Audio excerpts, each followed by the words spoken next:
Okay, so before we go into duplicate stitch and blocking the stocking, I'm just going to deal with some of these ends first.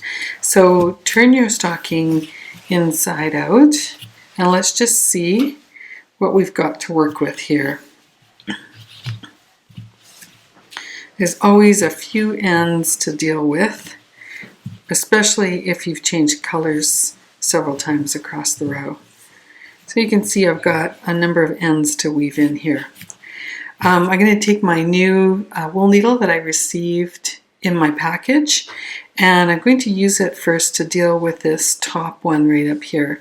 The first part of weaving in my ends that I like to tackle is the cast on, because I always find that there's a little bit of a divot here where I started my cast on and where I finished my cast on, and so I just want to fill that in with this little tail of yarn. So this is my area right here that's kind of messy, for lack of a better word, and I can see that I've got kind of just like a nice little chain along the edge here. So I just want to make my join look like the rest of that chain. So in order to do that, I can see that if I bring my yarn around so that it sort of matches the rest of the yarn here, that should work. So what I'm going to do is just try to mimic that style of edging here. So I think what I will do is go in the yarn, go in the edge this way and just try it out. Here's why I love these wool needles, because you can thread them single-handedly. There we go. Yeah, so that looks a lot like the rest of the edge that's there. And I'm going to take my yarn back in, just down through here. And then I'm going to bring it back in here just to fill in the edge a little bit and pull everything together. Okay, and then you just want to bury your end down inside the inside of your stocking. So here, now that I've got my edge kind of finished here, I'm going to go back and forth, back and forth along the edge of these purl bumps that are showing here on the inside of my stocking. And again, this is quite easy to accomplish with this needle. My strategy here is just to make sure that the end is secure in the inside of the stocking. So I am working my wool needle back and forth. I sort of think of this as snaking the yarn back and forth between these purl bumps here. And that keeps everything nice and snug. When I get about 1.5 inches away, I'll turn and do a short little U-turn here. And now I'm just going to weave in my yarn down here for a little bit. Again, going back and forth. If your tail's really short, you can just put your needle in first and then pop the yarn through. So a short little U-turn, and then I cut my yarn, leaving a very short tail, because what inevitably happens is that tail gets sucked up as you work, as you stuff your stocking. The rest of these ends I usually deal with in the same manner. So here's a gray yarn. I give it a little tug to begin with. I want to make sure that it hasn't come loose on the other side. And then I'm just going to weave in the end by going back and forth along the edge of the inside of the top of my stocking. Every now and then, if you can split the yarn when you take the needle through, so instead of going under that piece of yarn, if you can go through that piece of yarn, that will hold your tail much more securely. So that's a good thing to do as well. So we'll weave in a few ends here, and then I'll show you some where again, you want to make sure that you're closing the holes.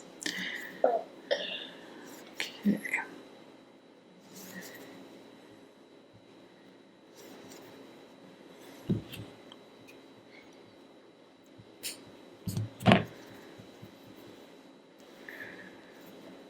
All right, here's one right here. So you can see that my finger is poking through here, and there's a hole right there. And that's because I joined in my new color. I was working with the red, but I joined in the gray, and I didn't do anything to secure those ends. So I need to weave in my red this way, and I need to weave in my gray this way, because that's the only way that that hole will get closed. If I wove in my red this way and this way, the hole stays open. So I take this opportunity right now just to sort of think about which way I need to go to close the hole. Now that I understand that, I'm just going to make sure that when I tug on these ends, those stitches aren't too big or too small. I want them to be just right. I think that's, I think I heard somebody say it's the Goldilocks treatment. It's neither too big or too small, it's just right. And I'll start with that gray one, just weaving it in back and forth along those gray bumps. And again, I don't pull exceedingly tight on this. I want to weave in my yarn. I want to weave in my yarn in a way that it's not going to pull out, it's not going to be too loopy, but it's not going to pucker the other side of my work either. And again, I'm just going to pop down here and work my way back.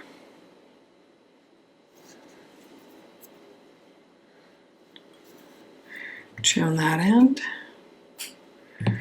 And then here's the other red end. And this one had to go in that direction, so I'm going to weave it that way and then trim it off.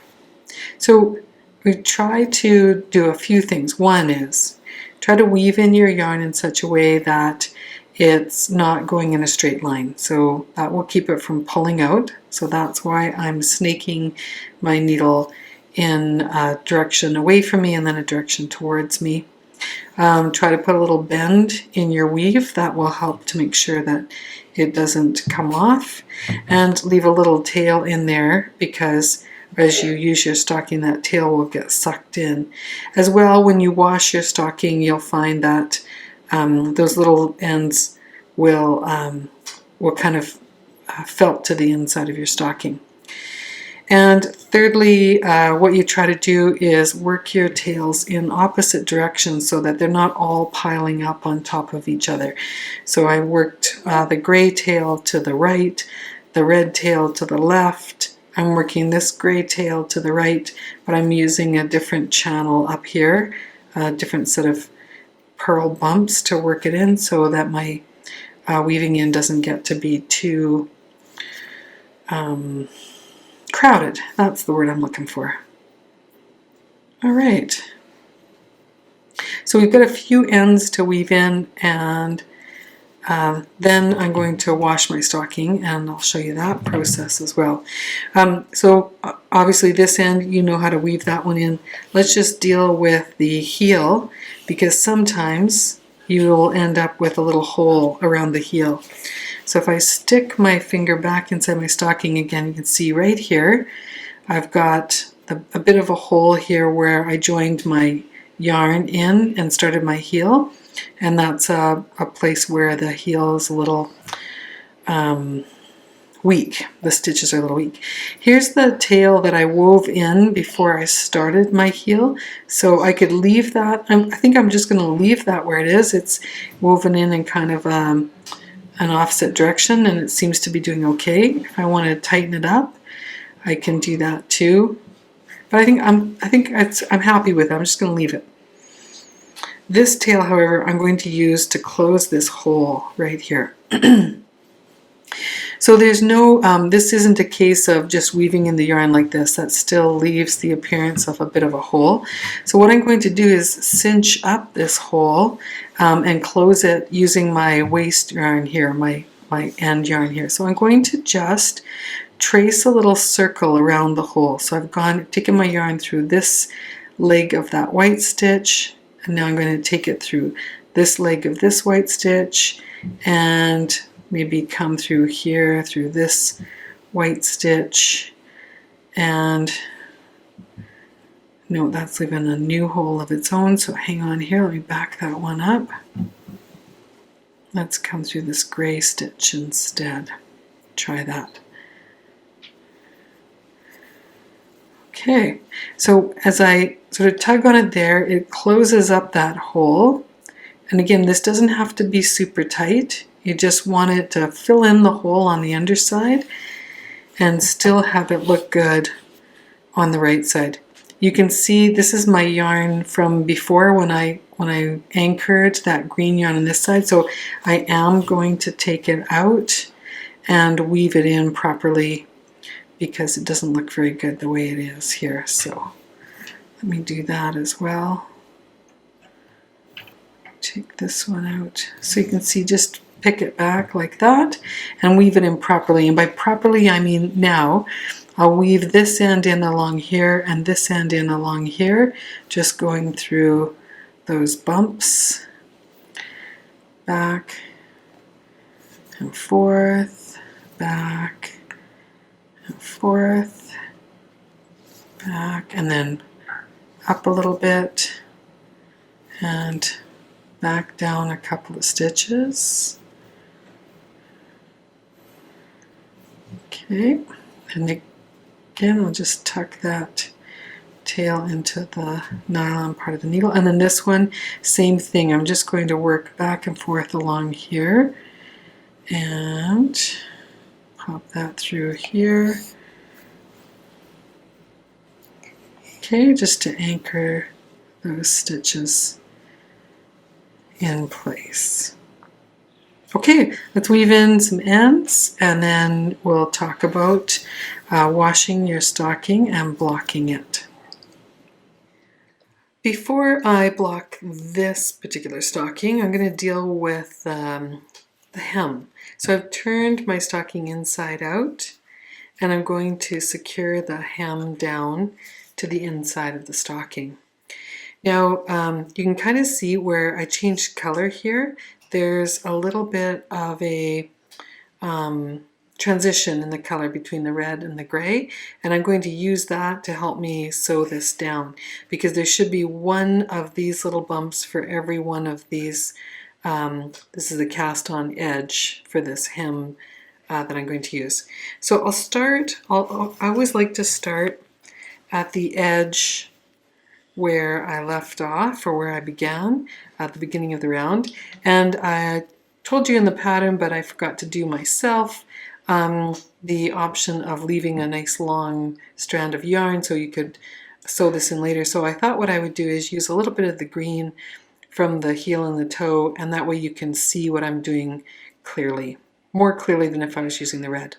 So that's my excuse and I'm sticking to it. All right, so I've folded over the hem here and I'm just kind of eyeballing it about where it lines up. I see a little red purl bump stitch right here and another one here. So I'm going to insert my needle under that purl bump and I'm also going to put it through the edge, the cast on edge of the yarn here.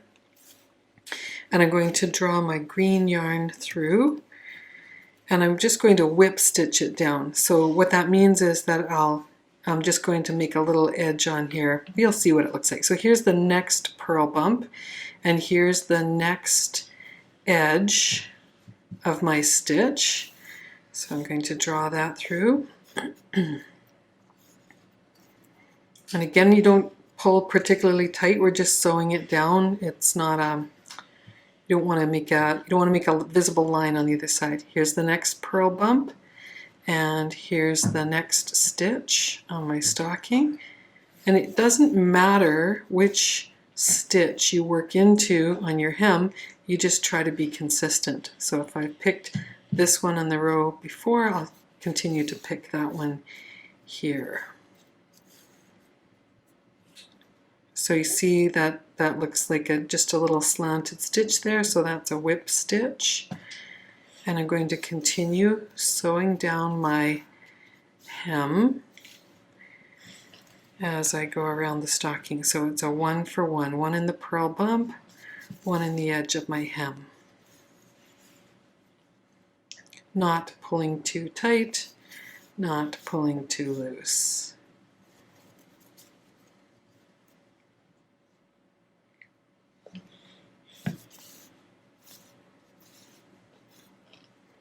if I run out of green yarn, I can always cut off another length and just keep going, right? So always leave yourself a good tail for weaving in. I left myself a really long tail, but that's okay. All right, I'll keep going here for a bit and meet you at the other side of this hem. All right, when you get to the end of the stocking here, so I've just got a few more stitches here to whip down.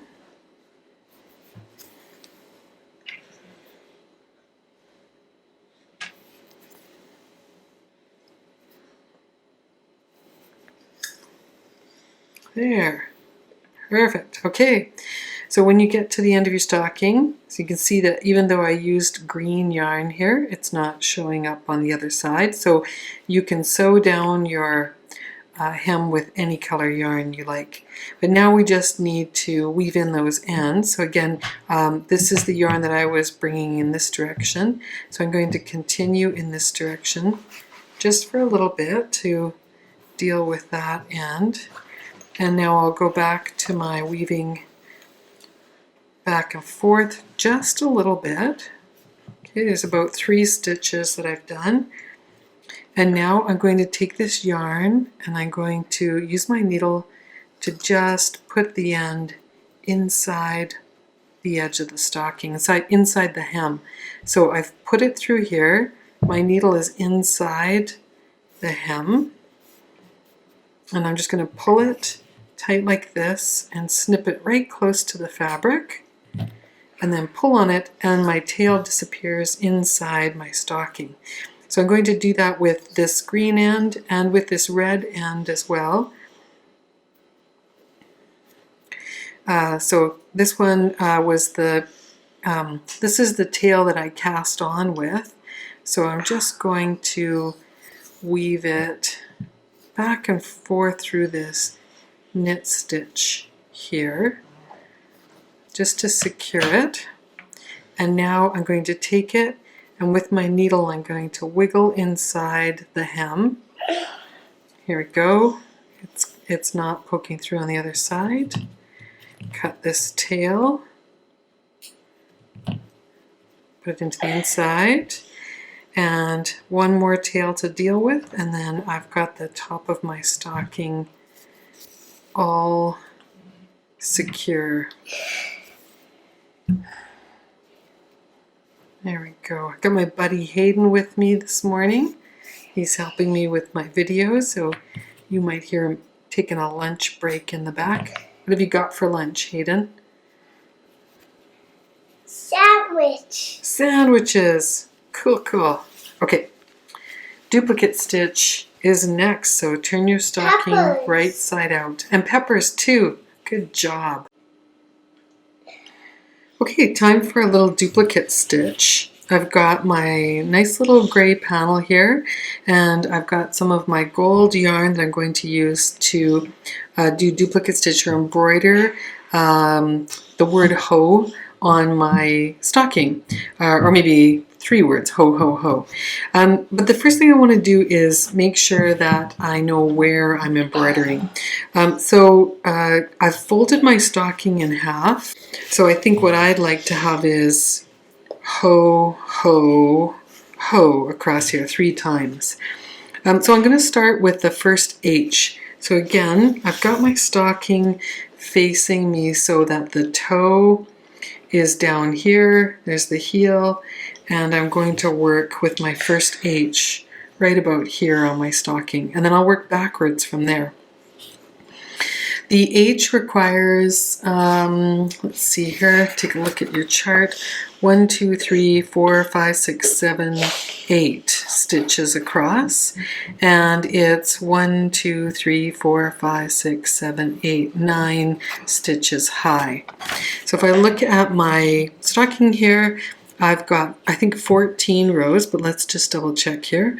I'm counting the V, so if I put my wool needle under the stitch, you can see that what I'm looking at is the shape of a V, and I'm just going to poke my wool needle into the center of it to count. So there's 1, 2, 3, 4, 5, 6, 7, 8, 9, 10, 11, 12, 13, 14. So if I have 9, if my word is 9 stitches high and I've got 14 stitches, that means I have 5 stitches left on either side. So I'm going to begin the letter H about 2 stitches from the bottom of my panel here. Okay, so let's start with the H. I'm going to work across this way. So I take my wool needle and I insert it into the fabric of my stocking a little ways below where I want to begin. And I'm going to bring my needle up in the middle of the second gray stitch in that panel. What's going through my head is that I want to bring up the stitch. I want to bring up my yarn in the stitch below the one that I want to embroider over. And now to embroider this stitch right here, I've got my yarn coming up from the base of that stitch. I'm going to take my wool needle and put it through the 2 arms of the stitch above that one. And then right back down inside this stitch. So when I embroider it, you see how it completely covers up that stitch, and that creates part of the letter H. But I want another one right beside it. So I'm going to put my needle in and bring it up in the middle of the V, right beside this one. Okay, and then I'm going to take, so now my yarn is in the base of the stitch right beside my yellow one. Take my wool needle and put it through the 2 arms of the V right above the one I want to cover. And I need one more yellow stitch beside this one, so I insert my needle into the base of that stitch exactly where I came out, and I angle it up to bring it into the next stitch over. Okay, so I've got 1 stitch here, 1 stitch here. I'm going to cover this next stitch beside it. So again, my yarn's coming out of the base of the stitch. I put my needle into the arms of the stitch above it, draw it through, and then when I bring my needle back in, it's going to cover up that stitch. Just like that. So I've got 3 yellow stitches in a row. On my chart, I need to have 3 yellow stitches in a row and then 1 blank space and then 3 more stitches across here. So I'm going to carry on with that. I'll put my needle back down in the same space, and then this time, instead of coming up in the next stitch, I'm going to go 1 stitch over and leave a blank stitch in between my set of 3. So there's 1, 2, 3, there's a blank. Here's my yarn in the next stitch over. So I'm going to put my wool needle through the arms of the stitch above. Then I'm going to go down into the base of that stitch and bring my needle up in the bottom of the next one. Put my needle through these 2 here. Then back down and over again. That's not all the apples that have peanut butter on them. There's No. 2 more. Oh, do you need some more peanut butter, Hayden? Yeah. Okay, let me just finish this and then I'll do that for you, okay? So when I bring this stitch down, it's going to give me my 3 That's lots of peanut butter. my 3 stitches for the base of 1 H, my 3 stitches for the base of the next H, and now I'm going to work this column going up here. So to do that, I need to start right here. So I'm going to put my needle in to finish off this stitch and angle it up into the base or into the inside of this middle yellow stitch right here. Okay, and I'm going to cover these stitches going straight up in this row. So I just wanted to show you something about doing this. So I've covered the right leg of the stitch. Now I'm going to insert my needle and come straight up into the middle of this stitch because I want to cover the stitch right above it afterwards. Okay, so I'm moving in a different direction here. And when I tug on my yarn, I just tug it to the point where it's covering over the stitch. You want it to be nice and you want it to be slightly bigger than the stitch below, but not so tight that you can't get it out if you make a mistake. Okay, my yarn's coming in the base of this stitch right here, so I'm going to insert my wool needle into the two legs of the stitch above it, draw the yarn through, go back down into the same space and angle right up into the center of the stitch that I just completed. And you may find as you're doing this that little bits of gray yarn want to come through, but that's okay. You can just poke them down and everything looks better after being blocked. So go all the way up for 8 stitches. So I'm going to go 1, 2, 3, 4, 5, 6, 7, 8, and then on the 9th one I'm going to come across with my 3 stitches again. Let's keep going here. Okay, so I've done the long vertical line of my H. So 1, 2, 3, 4, 5, 6, 7, 8. This will be the 9th stitch right there, and that's the 9th stitch is 3 below the top. Okay, so that works. So I want to cover this one here. Oh, my eye was just fooling me a little bit. Okay. So you go down into the base of the stitch that you finished off and up into the base of the next stitch up. So I go over like this, and now I'm coming back this direction, so into the middle of the stitch that I covered over here, and I cover over this one right here, and then the next one directly over.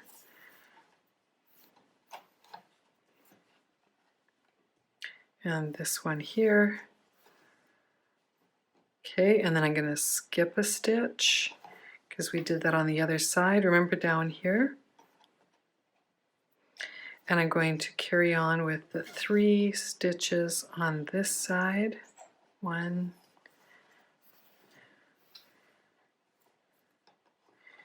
2,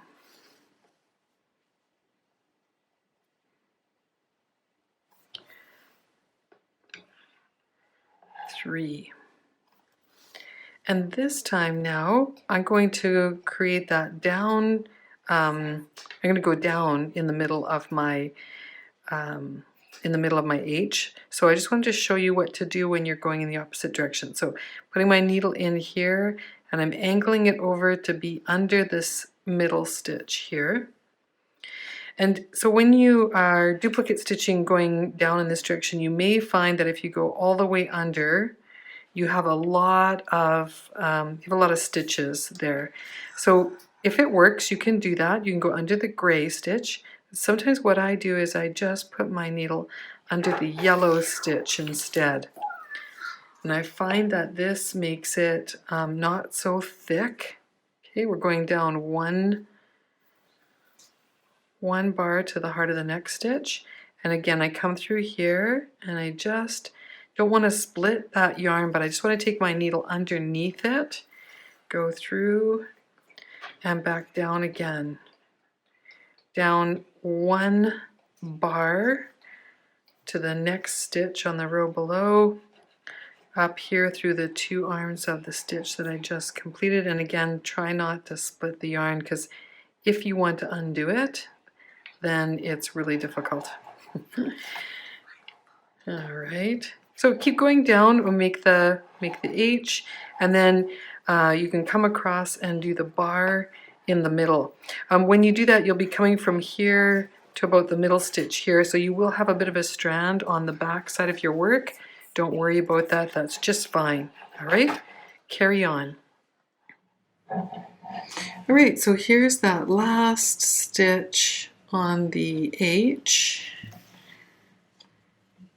And now I'm going to create that middle bar across here, and it's directly in the middle. So if I have 9 stitches here, it'll be on stitch number 5. 1, 2, 3, 4, 5. 1, 2, 3, 4, 5. So I want to come up in the base of the stitch that's right next to the 5th one. So I'm going to put my needle in here and then angle up, count again, 1, 2, 3, 4, 5. Yep, I think that's the right place. And I will work those last 3 stitches across the middle of the H. 1, 2, 3. Okay. Having finished the H, I'm going to leave my yarn over here because, one second, Hato. I'm going to leave my yarn over here because I will use it for the next letter on this side. And I've got a new piece of yellow yarn to work the O on this side. So I just find you don't have to, you could have a new piece of yarn for every letter, or you can pull your yarn across the back, as I did here with the H. Just make sure that this is not too tight when you do that, so you don't want any puckering between here and there. But now I'm going to start the O, and I just wanted to show you on my chart, the O begins, I'm going to start with where it starts closest to the H, just so I don't have to think too much, I guess is what I'm trying to say. So after the H, the base of the H here, I go up to, and I begin my O in the first spot here. So I'm going to work my O around like this, and I'm going to start it right there. So I just need to put my yarn in. Let's see here. There's 1, 2, and it's the 3rd space up. So I'm going to bring my yarn in, and I just bring it in. I make this little long line here in my stocking because that line I'll weave in later, but this keeps my tail out of the way when I'm sewing. I'm just going to make this first stitch here just to make sure that I'm in the right space. 1, 2, and this is the 3rd one, and I'm working my way up. Yes, all is good. So keep duplicate stitching. If you don't want to do excuse me, if you don't want to do the letters that we've provided in the pattern, that's no problem. You could use this chart to create your own lettering system, and the chart itself is 36 stitches across. So that's half of your stocking. If you need to do more, you can just pull out a piece of graph paper and work out some of your own combinations. Okay, so that's duplicate stitch for your stocking. I'll be back with more tips in a bit. Block your stocking by putting it into a cool water rinse. I like to use a product like Eucalan to cleanse the stocking while I'm soaking it. And then take it out of the water after its bath, roll it up in a towel to remove all the excess moisture, lay it out on a surface that it can get lots of air, and shape the stocking while it's wet. Then leave it to dry. You might turn it over once or twice just to make sure that the air gets on all sides, and you're done.